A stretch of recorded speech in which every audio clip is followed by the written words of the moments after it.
Baking సోడాతో ఎన్నో లాభాలు.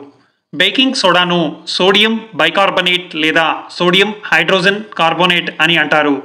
అలాగే దీనిని సోడా, తినే సోడా, వంట సోడా అని రకరకాల పేర్లతో పిలుస్తూ ఉంటారు. దీంతో ఎన్నో ఉపయోగాలుంటాయి.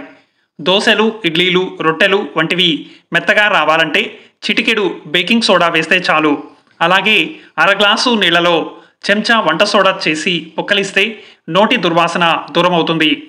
ఒక్కోసారి కడుపు ఉబ్బరంగా అనిపిస్తూ ఉంటుంది. అలాంటప్పుడు గ్లాసు నీటిలో అర చెంచా బేకింగ్ సోడా కలిపి తాగితే ఉపశమనం లభిస్తుంది. బేకింగ్ సోడా కలిపిన నీళ్లతో అరచేతులను శుభ్రం చేసుకుంటే మురికి మాయమవుతుంది. బేకింగ్ సోడా కలిపిన గోరువెచ్చని నీళ్లలో అరగంట పాటు పాదాలను ఉంచండి. పాదాలకు పట్టిన మురికి వదిలిపోతుంది. అలాగే దీంతో గ్యాస్ స్టవ్, బాత్రూమ్, కార్పెట్లను కూడా క్లీన్ చేయవచ్చు.